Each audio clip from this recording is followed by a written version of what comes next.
Well, I'm not sure it's half, but in the context of all the defaults that will still happen in the world, it's not a big thing. But it's a reminder that also governments can default, so companies that are perceived to be government guaranteed can default. And so I think it's kind of a warning signal whereby the markets probably don't take it very seriously because they see that each time there is a problem, the central banks come in and print more money. And if there is further weakness in the economy, obviously in the U.S. we'll have more stimulus packages. Mark, you just talked about all the defaults that will happen. Are you anticipating any other sovereign defaults or quasi-defaults, say, in the next 6 months to a year? Next 6 months to a year, maybe not, because they can print money. Or in the case of Europe, where you have weak credits like Greece, they may first opt to leave the Eurozone. But eventually, I suppose that a lot of governments will be bust, including the U.S. So you mentioned Greece. Mark, what about Latvia, Ireland? These were just some of the countries that we were finding yesterday in the past 48 hours where credit default swaps seem to be implying that there's a lot of market fear in regards to these countries. I think initially they will be bailed out, but as I said, historically, occasionally there were huge sovereign defaults and government-sponsored enterprises defaults. So what we've seen is just the tip of the iceberg, and I just maintain that we had a financial crisis in 2008.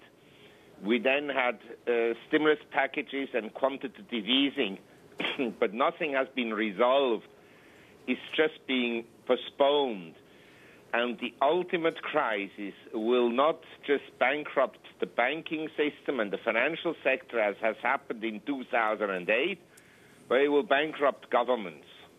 Mark, you just said that you expect the U.S. to go bust, and I know you've held this view about U.S. monetary policy and fiscal policy for a while, but let's talk about it in the context of the Treasury market. The 10-year Treasury is yielding only 3.325%, and the 2-year is at 0.66%. Should investors, in light of your view, be running for the hills from the Treasury market?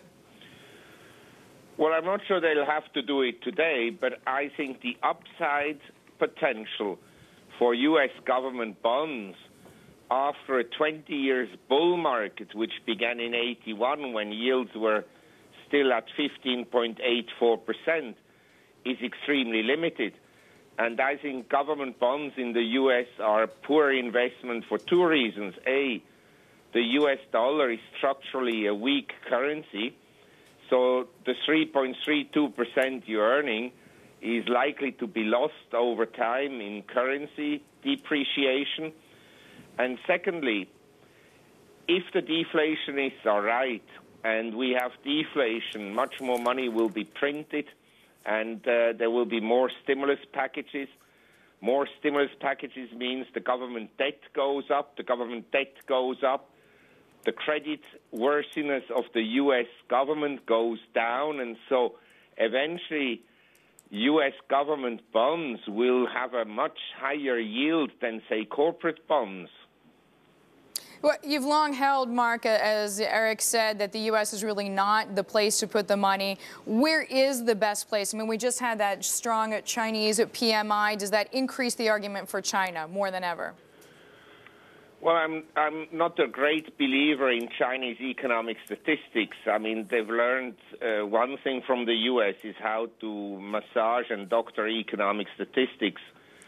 So I don't take that on face value. But I have to say, if I look at the world, then we have essentially the most advanced economies of Western Europe, the U.S., and Japan. And then we have emerging economies around the world. They have 80% of the world's population. And combined, their economies today are already larger than the economies of Western Europe, the U.S., and Japan together.